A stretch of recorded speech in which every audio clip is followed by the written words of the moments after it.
Ay, magandang araw po sa inyong lahat for our first reading of the day today. Tingnan naman po natin kung ano po ang magagawa natin o makikita natin sa ating first reading of the day. Yan, kamusta po kayo? Sana po nasa mabuti kayong kalagayan lahat, and I hope na mabubuti po ang inyong lagay, no? Gagawa po ako ng random. Gusto ko pong basahin ng The Hermit, no?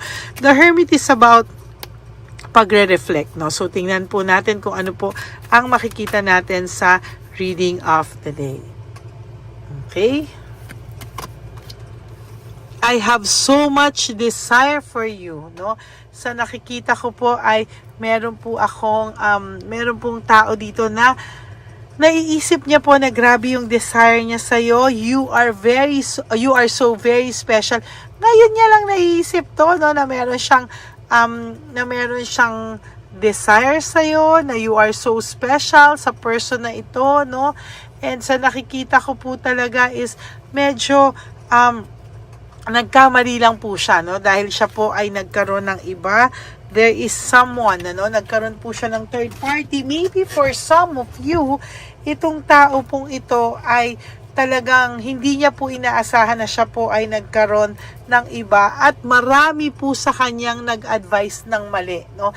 Imbis na advisean siya ng mabuti, imbis na advisean siya ng maayos, pero talaga pong naging magulo pa dahil sa lahat ng mga taong nakisawsaw, maraming mga taong nakisawsaw sa inyo, maraming taong nakisali sa inyo, and yun po yung hindi maganda. Sabi niya po dito, I hope you'll wait for me, no? Umaasa pa po siya, nahihintayin mo siya, umaasa pa siya na darating ang araw na pag siya po ay nakabalik sa'yo, nahimasmasan sa'yo, no? Siya po ay may hintay mo pa, no? Masana raw siya ay may hintay mo pa kasi marami pong nagsabi sa kanya na siya ay mali, no? You are wrong. Maling-mali daw po siya sa naging pagtrato niya sa iyo. Sinasabi sa kanya ng tao, ikaw ang mali, you are wrong. Parang hindi mo dapat ginanyan yung person mo, o ikaw, hindi kanya dapat ginanon dahil ikaw ay isang mabuting tao, no? There was a time na ikaw po ang everything nito, no? Na talagang ikaw ang lahat-lahat sa kanya.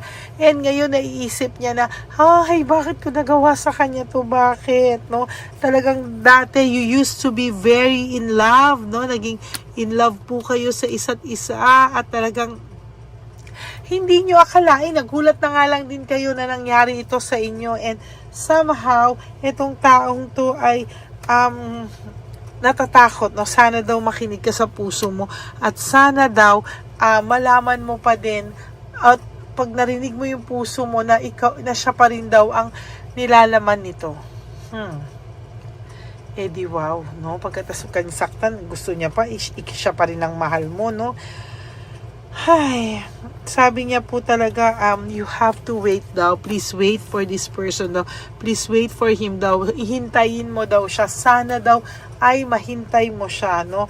Sana daw ay wag kang sumuko kaagad. Sana daw ay mahintay mo siya. Sabi niya, ayaw ka daw niyang mawala. I don't want to lose you, no? Sabi niya, hindi niya kayang mawala ka sa kanya. Sana daw mahalin mo pa din daw siya. And eventually, wag mo daw sana siyang iwanan, no? Naiisip ka po lagi nitong taong to. And sa totoo lang po, hindi niya po alam hanggang kailan po siya sa ganitong klaseng sitwasyon. Dahil, to tell you honestly, nahihirapan po siya, no? So, listen to your heart, no? Ang gusto niya lang po ay makinig ka daw sa puso mo talaga. At sabi niya po, do you think about me too? No? Naiisip mo niya po kung siya daw po ba ay iniisip mo pa. Kasi sa ngayon po kaya siya nagpapaihintay sa iyo because wala pa po siyang answer sa lahat ng mga tanong niya po. Wala talaga siyang masagot sa lahat ng tanong niya. Actually, selos na selos ang taong ito ngayon. Pag nakakabalita po siya na may mga nangyayaring maganda sa iyo, na hindi niya po alam kung ano po yung gagawin niya. Sabi niya, kailangan niyang mag-slow down sa lahat. Alam niya naman daw po na, ayan o, alam niya po lahat ng mangyayari sa kanya ay talagang dapat daw po nag-iisip siya ng nag-iisip, no? Sabi niya, I dream a lot about you.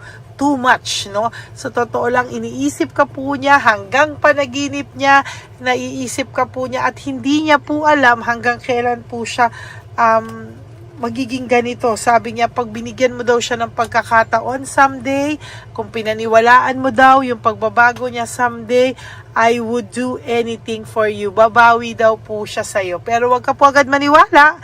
Kailangan po ay makita mo muna po lahat, no, ng lahat-lahat ay mapatunayan mo muna po, no, kung totoo. You already know, alam mo na rin po kung ano yung mga kahinaan niya, alam mo na rin po yung mga nangyari, kaya sana daw po ay ayusin mo daw po na bago to mo balikan to, no, siguraduhin mo munang natuto na ito ng leksyon sa buhay, no. Sabi niya na I just wish things were different, no. Sana daw ay ibang-iba na lang daw yung nangyari. Sana daw hindi kanya nasaktan. Sabi niya, nag-worry siya sa'yo, nag-worry siya sa inyo kung kayo ay maaayos pa dahil sa pagiging hambog niya, pagiging selfish niya, lahat daw po, no, ay hindi daw po naging maayos sa kanya, no. Sabi niya, kung pagmamahal lang naman daw at sa pagmamahal, kung yan lang daw ang pakikinggan mo, sana daw ay magkakabalikan pa kayo. Kung talaga daw makikita mo na itong taong to ay naging terrified na, talagang he or she is really sorry, talaga daw po, siya raw po ay naghihingi sa'yo ng kapatawaran, no? Sabi niya ngayon, nararamdaman niya na hinahanap ka po niya everywhere and I just want you all the time, no? Para ngayon iniisip niya, masaya ka daw ba talaga na wala siya sa'yo? And somehow, sabi niya, I sometimes wonder if you care. Nag-care ka pa rin daw ba sa kanya, no? Sabi niya, parang hindi niya alam kung... pero sabi niya, baka naman daw, pareho pa rin kayo ng nararamdaman, no? I feel the same way, you feel the same way. Parang ang pakiramdam niya po right now is this is the time to ground himself or herself, no? Parang tanggalin yung pride niya, ngayon niya naiisip lahat ito, and somehow, hindi niya po alam kung ano po ang gagawin niya, no? Kasi naging selfish siya, yung happiness niya lang yung priority niya, hindi niya inisip kung ano ang mararamdaman mo. Bigla na lang siyang nakaisip, nagliwanag lahat ng isipan niya, and this time, talagang naisip niya po na maling-mali siya sa lahat, no? And this time, sabi niya, gusto ka po niya ulit talagang balikan, no? Gusto ka po niya talagang ulit balikan, and somehow, if you will give this person a chance, no, sana raw talaga ay mapatawad mo pa siya at makapagsimula kayo. Pero alam niya sa sarili niya, hindi ganun kadali na paniwalaan mo kung ano yung mga sasabihin niya, yung pagsusori niya. But this time, sabi niya, pag lumapit siya sa'yo, ginawa niya yan sa'yo, I mean what I said, no? Sabi niya po, talagang tututuhanin niya na talaga, no? Sabi niya po, no? Yan ang kanyang mga naiisip right at this very moment, no? Sabi niya lang po talaga na hintayin mo siya kasi I need more time, no? Kailangan niya lang po ng maraming oras, and hindi ka po niya kasi mapuntahan, hindi ka nga po niya matingnan ng diretsyo, no? Hindi ka po niya matingnan ng diretsyo, and somehow talagang ang pinaka last card mo po is I'm afraid to talk to you. Takot na takot po siyang kausapin ka, hindi niya po alam kung mapapatawad mo pa siya, hindi niya po alam kung anong mangyayari sa kanya, pero yan po ang talagang nakikita ko, no, na mas magiging maayos po ang pakikiharap niya sa iyo the next time, na pag na-realize niya po lahat ng mga nangyayari o lahat ng nangyari, there will come a time na mas magiging maayos po siya sa iyo. Okay? Ngayon naman po, tingnan natin ang inyong God's message for you today, no? Tingnan po natin to. O sige, sa orange naman tayo dahil ito po ang aking nabunot. Isaiah 35, be strong and do not fear, for God is coming to save you. O yan, no? So, pag dumating po ang tamang oras na hindi na siya natakot sa iyo, no? Do not be afraid daw po and be strong kasi si God lagi naman nandyan to save you, no? Kung akala mo po mapapahama ka ulit, no? God will always save you from disaster, no? Hindi ka po niya pababayaan, and He will really take a good care sa'yo, no? And sabi niya po, how wonderful and pleasant it is when brothers live together in harmony, no? So sa lahat din po ng mga mga maling taong nagpayo sa kanya ng mga mali, no?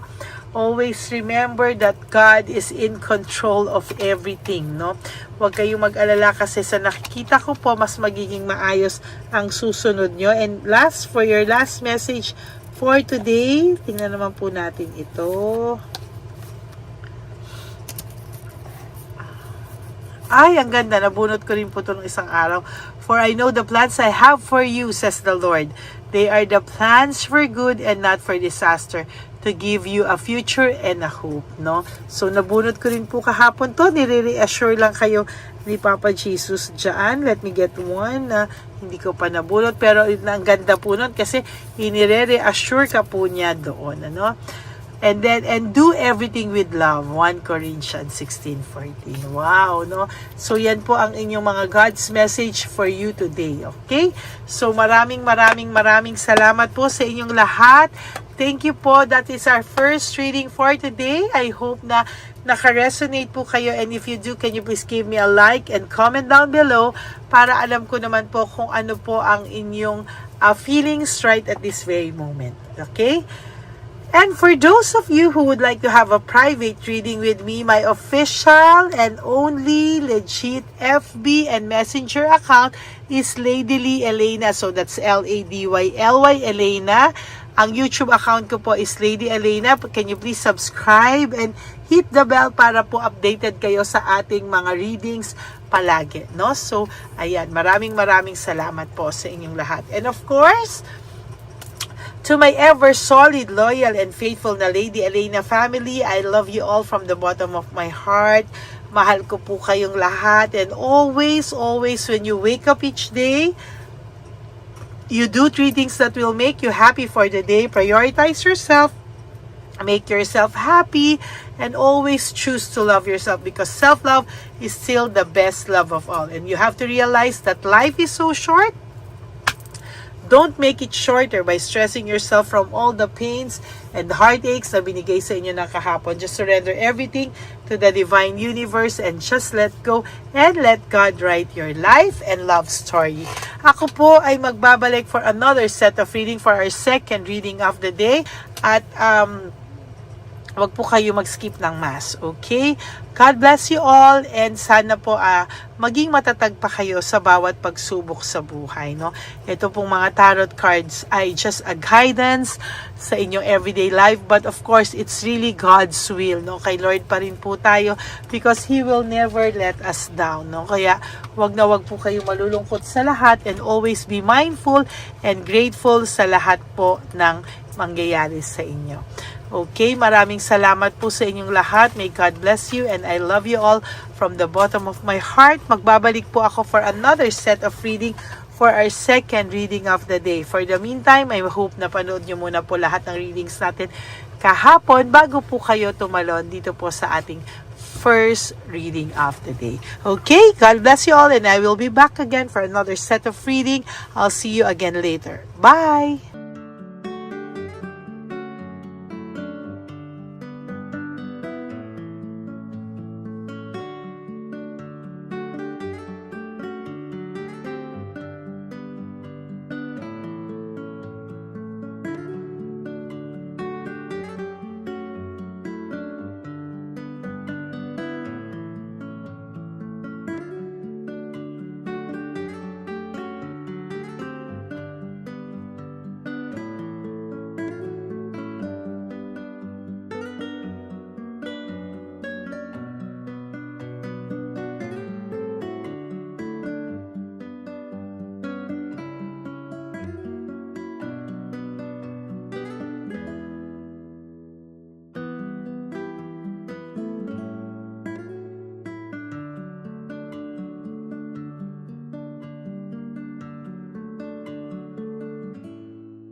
Papa Jesus. Ano sa'yo? Ito pa no. Go ahead. Pera. Wala na, that's it? Ito po pera. Ito pa pera, oh. Bigay yan ni Papa Jesus. Kain mo yan, ha? Wala ka ng pera dyan, ha? Okay lang kami, okay lang kami. Para sa iyo yan, para sa iyo. Yan ang isip niya. Pagkain mo yan, ha? Saan ka pa? Bye-bye. Yung pagkain mo kunin. Bakit? Lagay mo lang po dito. Pati po. Taga po, may bibigay lang po kami sa'yo. Bigay po ni Papa Jesus. Yan, para po sa'yo yan. Ingat po.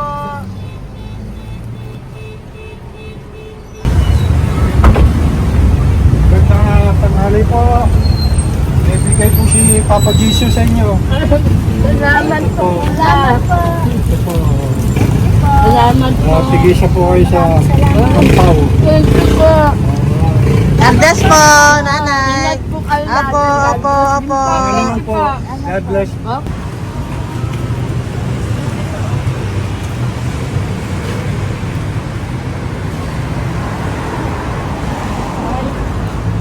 Bigay po ni Papa Jesus sa inyo.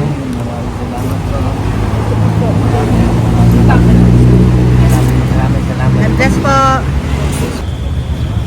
Kuya, pangkain mo po yan, ha? Kain ka ba nandyan? Hindi po. Dito po, nanatimbahan po. Ah! Sa Music Ministry. Doon ka nakapwesto. Opo. Sige po, bye po. God bless po. Ingat.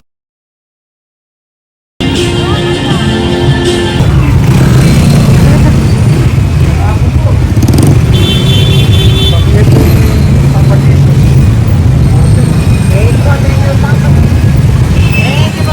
Thank you po, bye po. Meron pa eh. Yo, bigay po yung Papa Jesus. Salamat po. Yun.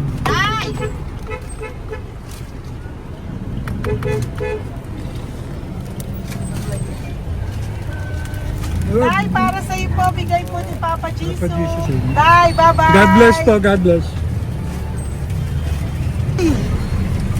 Para sa iyo po, bigay po ni Papa Jesus. Ayan po, bigay po yan sa ni Papa Jesus. Thank you po. Amen.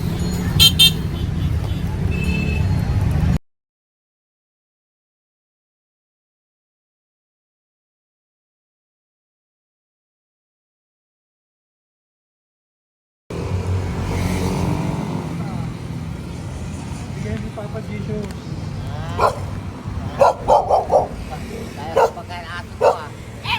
Madami mong aso, kuya. Alaga mo lahat yan.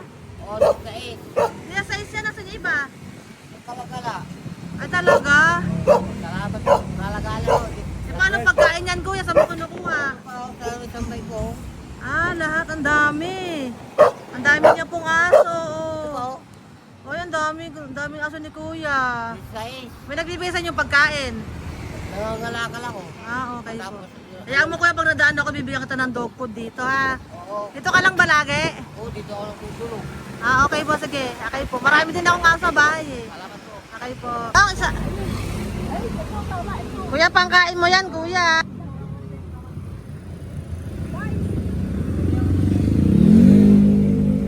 Nangangalakal ka, kuya?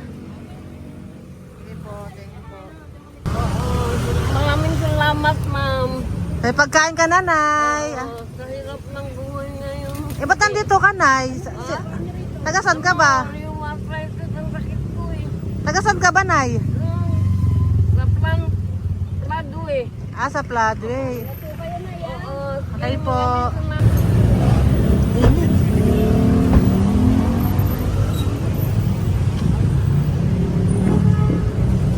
Nay!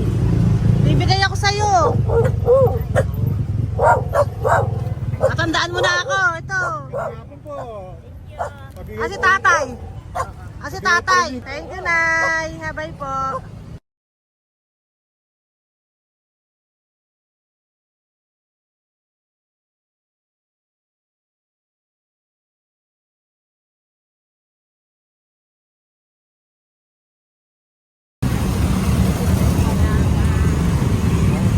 God bless, Tay. Thank you po.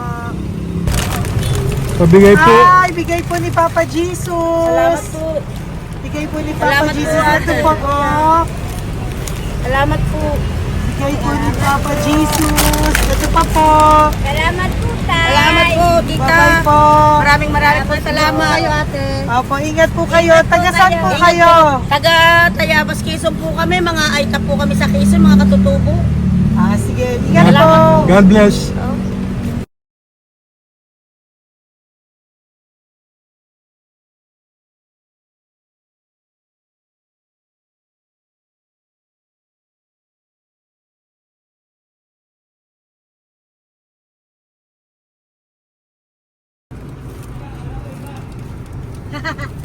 Tay, Tinatawag niya bigay po ni Papa Jesus. Thank you po.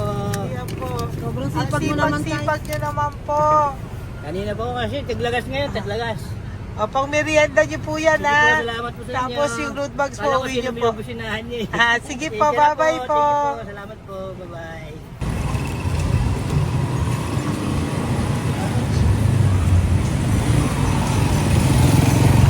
Brother! Basta, mabigay ni Papa Jesus. Ang sa'yo. Ang kaya mo yan, ba't hindi ka makatayo? Na ano ka? Okay. Sige, bye-bye. Hello po. Tama. Para sa inyo po, bigay ni Papa Jesus. Thank you very much. Sige po, bye-bye po. God bless you. Tay, magandang hapon po. Bigay po ni Papa Jesus. Ito pa po, Tay. Para sa inyo po. Bye-bye po.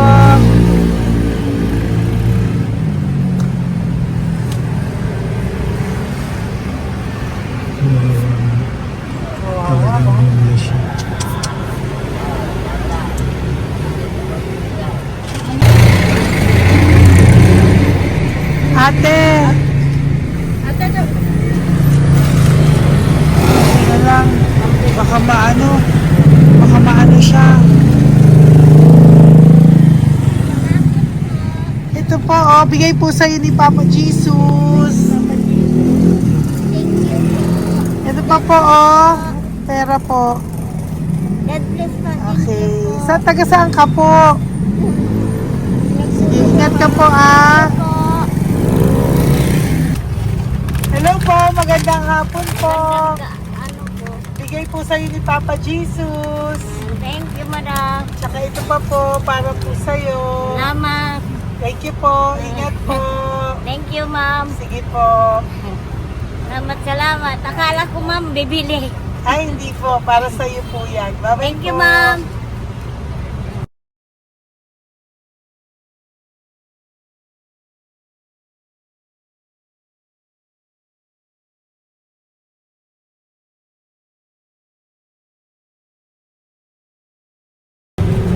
Hi. Hirap na hirap. Bibigay po ako ng buso. Hirap na hirap Dito siya. po tayo, dito sa kabila. Ano mo siya, lies pa yan. Kawawa naman. Tay, magandang araw po. Oh Lord. Bigay po ni Papa Jesus. Ay, ito po, ano yung pandagdag po. Dagdag po, bigay po ni Papa Jesus. Thank you po. Thank you po, Kawawa ma'am. naman. Diyos ko, hindi na siya makaano ko. Ano? Dapat may tatalingin ka.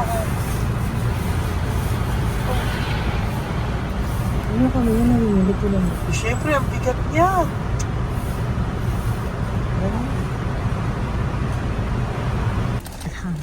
Kaya, bigay sa'yo ni Papa Jesus. Thank you po, ma'am.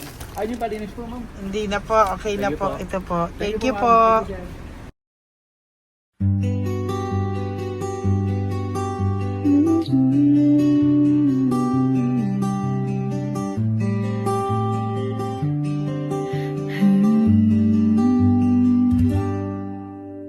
Nasa panahon ako ng kalungkutan, panahon na hindi ko alam ang gagawin. Nalilito, naguguluhan, sa sarili, ano nga ba ang gagawin ko? Nang biglang nag-browse ako sa YouTube at biglang lumabas ang channel mo, ang mensahe na noon ay nilabas mo. Angkop sa nadarama ko. Unang beses lang dumaan ang channel mo sa browser ko. Hindi ako nagdalawang isip na hanapin ang Facebook account mo at mag-message sa'yo. Agad ka naman sumagot sa mensahe ko. Hindi ko alam ang damdamin noon, dahil parang may sumungaw sa aking pag-asa. Nang kaliwanagan sa dilim ng gabi, dumating ka, ikaw ang sagot sa panalangin. Salamat dumating ka at nakilala kita, Madam Elena. Nabago mo ang pananaw ko. Noon ay malabo, ngunit ngayon ay may linaw na tinatahak. Salamat sa Diyos, ikaw isang anghel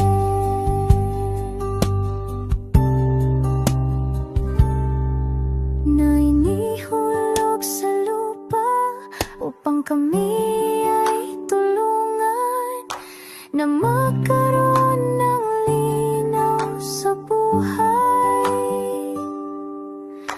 Pinadaan sa'yo ang mensahe